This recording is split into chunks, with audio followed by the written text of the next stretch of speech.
আপনাদেরকে শোনায় দিই। আমার আল্লাহ বলেন, ওয়ায়াউমা ইয়া'আদ্দুয যালিমু আলা ইয়াদাইহি ইয়াকুলু ইয়া লাইতানি ইত্তাখাযতু মা'আর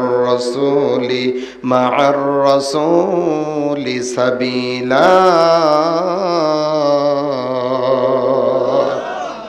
ওয়ায়াউমা ইয়া'আদ্দুয যালিমু আলা ইয়াদাইহি, সেই দিন জালেমেরা হাত কামড়াইতে থাকবে, আফসোস করবে। মানুষ আক্ষেপের সময়, আফসোসের সময় হাত কামড়ায়, আঙ্গুল কামড়ায়, কলম কামড়ায়। এইবার আল্লাহ রাব্বুল আলামিন বলেন, জালেমেরা সেই দিন হাত কামড়াইতে থাকবে আর বলতে থাকবে, ইয়াকুলু, তারা বলতে থাকবে, ইয়া লাইতানি, হায় আফসোস, ইত্তাখাযতু মা'আর রাসূলি সাবিলা, যদি রসুলের পথ গ্রহণ করতাম, রসুলের সঙ্গে থাকতাম, রসুলের তরিকায় যদি চলতাম, নবীর পথে যদি থাকতাম, নবীকে ভালোবাসতাম, নবীকে মহব্বত করতাম, নবীর পথে যদি জীবনটা কাটাইতাম, তাহলে কতই না ভালো হতো। ওই দিনেই জালেম গুলো আফসোস করবে। কথা কোন ঠিক কি না? আমার ভাইরা বাবাজিরা, যারা বন্ধুর কথা মতো চলেন, নবীর পথে থাকে না, আছে না নাই? আজান হয়ে যায়, বন্ধুর সঙ্গে গল্প করে, বন্ধুর সঙ্গে মোবাইল দেখে আড্ডা দেয়, এমন অনেক যুবক আছে। বন্ধুকে সময় দেয় কিন্তু রসুলের পক্ষে থাকে না, ইসলামের পক্ষে থাকে না, নামাজের পক্ষে থাকে না। নামাজের আমার বন্ধুগণ, তাহলে এমন অনেক যুবক কিন্তু আছে যারা কিন্তু বন্ধুর জন্য সময় কাটায়, আল্লাহ রসুলের জন্য সময় দেয় না। কথা কোন ঠিক কি না? এই যুবকগুলো পরকালে আফসোস করবে যে, হায় আফসোস, কেন রসুলের পথে থাকি নাই। আমার বন্ধুগণ লক্ষ্য করেন, আরো অভিযোগ করে বলবে, ইয়া লাইতানি লাম আত্তাখিজ ফুলানান খলিলা।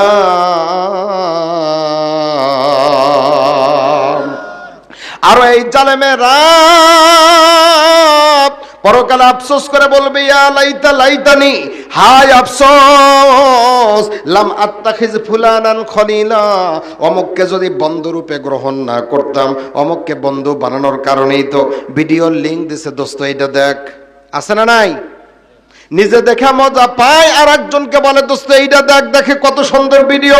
বর্তমান জীবনে যত গুনাহ আছে আমার বন্ধুগণ শোনেন, তার সবচাইতে গুরুত্বপূর্ণ গুনার মাধ্যম হলো মোবাইল ফোন। ঠিক কিনা বলেন? এর মধ্যে হলো গান বাজনা, চরিত্র নষ্ট হওয়া, নানান কিছু এর মধ্যে আছে। এইবার আফসোস করে বলবে যে, অমুককে কেন বন্ধুরূপে গ্রহণ করলাম, ওর পিছনে পড়ে এত বড় বড় অপরাধ করেছি। কথা কোন ঠিক কিনা? এবার বলতেছে, শোনেন কি বলবে আরো। কোরআনে আছে, লাকাদ আদাল্লানি আনিয যিকরি বাদা ইয জাআনি। লাকাদ আদাল্লানি আনিয যিকরি, এই বন্ধু, একে বন্ধুরূপে গ্রহণ করার কারণে ও আল্লাহর জিকির থেকে আমারে দূরে সরায় রাখছে। আল্লাহর জিকির করতে দেয় নাই, আল্লাহকে স্মরণ করতে দেয় নাই। ও দুনিয়ার মানে দুনিয়ার রঙ্গরস এইগুলাই ভুলাইয়া রাখছে।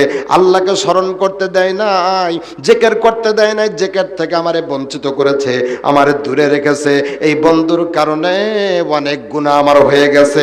এই আফসোসগুলো পরকালে করবে। আমার ভাইয়েরা বাবাজিরা,